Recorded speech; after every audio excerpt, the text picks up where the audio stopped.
Pourquoi Gono Sangaré, intendant de Dadis Camara, cité dans les procès des massacres du 28 septembre 2009, a-t-il pu s'échapper et a-t-il été absent donc du procès des massacres du 28 septembre 2009? Aujourd'hui, nous allons encore parler de Gono Sangaré, surtout sa cavale. Suivez.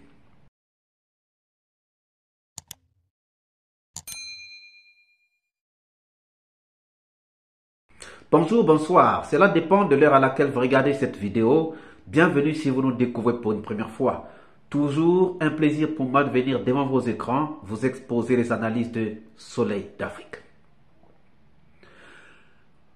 Gono Sangaré était l'intendant particulier du capitaine Moussa Dadis Camara pendant donc la junte de 2008-2009.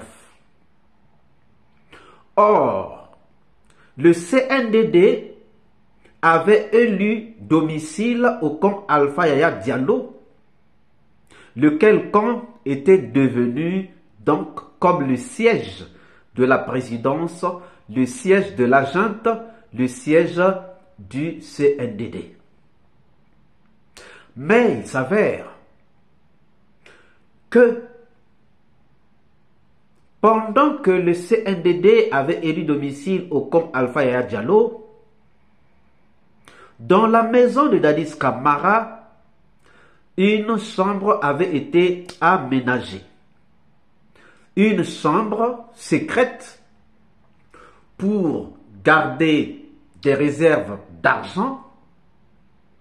Il y avait 2 milliards de francs guinéens, il y avait des devises, il y avait des pierres précieuses, l'or et l'argent, et autre chose. Mais seulement 2 personnes avaient la clé de cette chambre-là. Il y avait Dadis Camara et il y avait Gono Sangaré. Gono Sangaré étant l'intendant, celui donc qui faisait les courses pour la présidence.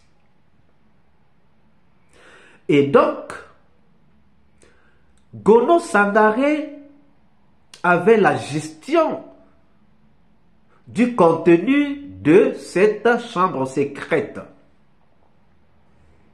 Parce que c'est lui qui avait la gestion financière des troupes et surtout des recrues de Kaléa. Donc, il devait avoir les moyens. C'est là où vous allez comprendre ce que le tribunal nous a dit pendant le procès, qu'ils ont écrit à la banque où était logé le compte bancaire du régiment pour savoir qui faisait les retraits.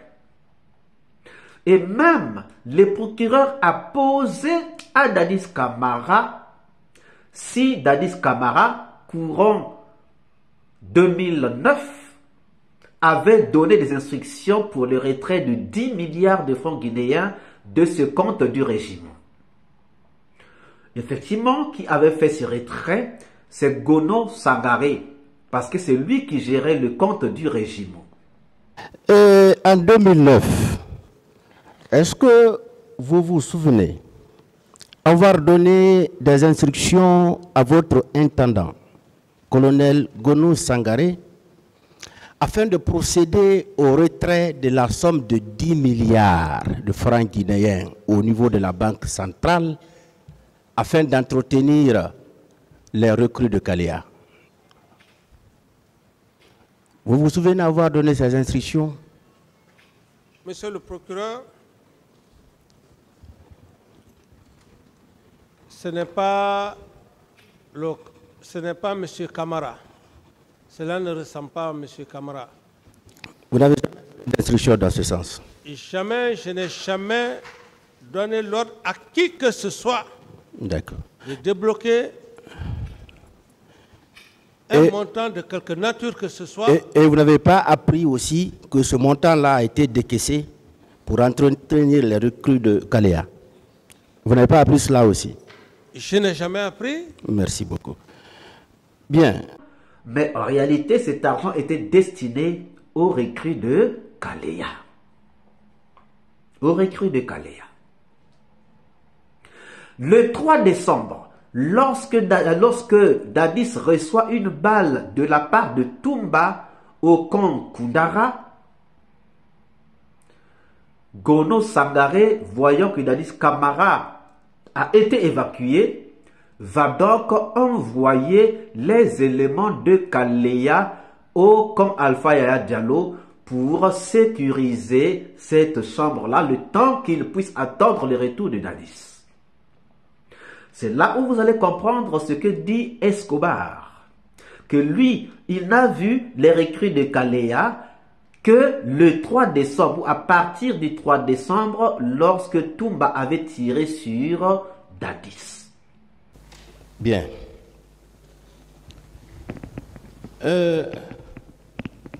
Les recrues de Kaléa, est-ce que vous avez connaissance de leur présence au camp Alpha Yaya? Au Kaléa, recrues le Koni Kakosoro Aïna la camp Alpha Yaya. Leur présence dans l'enceinte du camp. Camp Konoï. À quel moment? Avant les massacres. Yani Masiba Eke. Non. Non. Vous n'avez pas vu et vous n'avez pas entendu parler? Comment y kuma man ka me l'air mena ou fene wati di c'est nka wati me fene do fene wati for c'est wati ma c'est folon je n'ai pas oui, maintenant la question vous est mais posée. Le moment à quel moment j'ai précis? vu et que j'ai entendu, ce moment viendra, on va parler de ce moment là. Maintenant à quel moment précis? Quoi ka yem wati nka wati mena Dadis ka Toumba ka Dadis bo wati mena c'est en ce moment où Toumba a tiré sur Dadis. Nka yé moment où il est là et puis vous savez, c'est quelque chose qui n'est pas caché. Hein? Sauf Sauf ceux qui ne veulent pas dire la vérité. Et tous les Guinéens ont vu. Même si tu n'es pas militaire, mais tu as vu les gens là quand même, si tu étais à Conakry ici. Ouais. Parce que moi, Bono Sangaré Libolo. C'est les gens là, ils étaient chez Gono Sangaré. C'est Gono Sangaré qui a envoyé les gens là. Donc, il est effectif que les recrues de Kaléa sont venus au camp Alpha Yaya.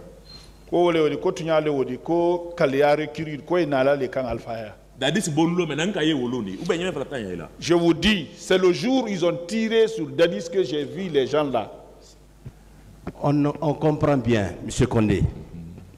Mais vous allez répéter la même chose 10 fois ici. Vous avez compris? Il n'y a pas de problème. Donc, soyez prêts à répondre à beaucoup de questions. Est-ce que je reviens là-dessus? Est-ce que vous êtes ferme que les recrues de Kaléa sont effectivement venus dans l'enceinte du camp Alpha Yaya? Le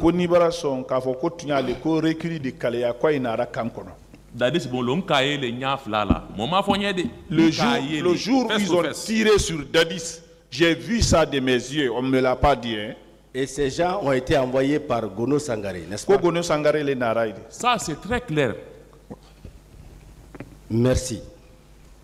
Et lorsqu'on lui pose la question de savoir qui les avait envoyés, il est clair, il dit que les recrues de Kaléa sont venus de la part de Gono Sangaré parce qu'ils étaient chez Gono Sangaré. Donc, ces recrues de Kaléa, Gono Sangaré les emmène au camp Alpha Yaya Diallo pour sécuriser donc cette chambre secrète-là en attendant le retour de Dadis. Et lorsque on se rend compte que Dadis Camara ne reviendra plus comme président, il fallait donc chercher à évacuer le contenu de cette chambre. Donc, Gono Sangaré va profiter du déménagement de général Sekouba Konaté, parce que pour Sekouba Konaté, les bureaux de la présidence ne vont plus rester au camp Alpha Yaya Diallo, mais il va aller vers la Cité des Nations. Et donc, pendant ce déménagement, l'absence donc de Sekouba Konaté va faire que nuitamment, Gono Sangaré va venir avec des véhicules pour vider tout le contenu de cette chambre secrète de Dadis, dont seulement lui et Dadis avaient les clés. Or, courant mois d'août 2009, le colonel Gono Sangaré avait fait une commande de véhicules pick-up 4x4, double et simple cabine, chez Toyota. En plus de cela, il y avait aussi des camions destinés soi-disant aux troupes, mais en réalité destinés aux recrues de Kalea. Donc, après le 3 décembre, lorsqu'il se rend compte que Dadis ne reviendra plus comme président, qu'est-ce qu'il fait? Il va donc vider cette chambre-là, profitant donc du déménagement de Sekouba Konaté vers la Cité des Nations. Il va fourrer tout cet argent, des milliards, plusieurs milliards de francs guinéens, plusieurs millions d'euros, des dollars. Il y avait aussi de l'or, des pierres précieuses et beaucoup d'autres personnes. Il va les charger dans des véhicules prétendant qu'il déplace les effets personnels de Dadis Camara vers Zérékolé. C'est là où il va les déplacer. Mais, entre-temps, il y a un coup d'état fomenté contre le général Sekouba. Et Gono Sangaré est parmi ceux qui sont arrêtés. Si vous suivez ce que dit Marcel, que nous avons été arrêtés ensemble avec les Gono Sangaré, mais moi je suis resté en prison, eux, ils ont été sortis. Donc il n'avait pas mis du temps, ça dit le temps juste d'arriver, avec les complicités, pouf, Gono Sangaré s'est sauvé. Gono Sangaré va être rattrapé, alors qu'il disait qu'il partait en Zérékolé, il sera donc rattrapé à Lola le 20 janvier 2010, la frontière entre la Guinée et la Côte d'Ivoire.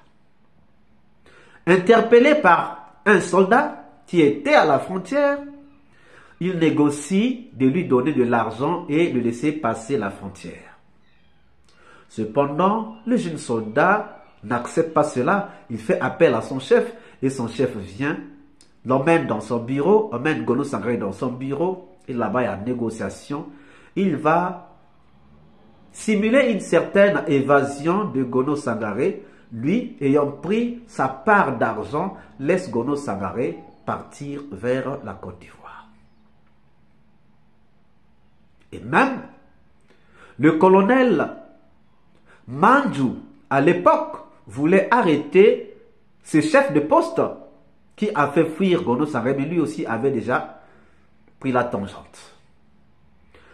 Arrivé en Côte d'Ivoire, Gono Sangaré va contacter Toyota pour changer la destination des pick-up, la destination de ces camions commandés pour que ça ne vienne plus en Guinée, pour que ça parte en Côte d'Ivoire.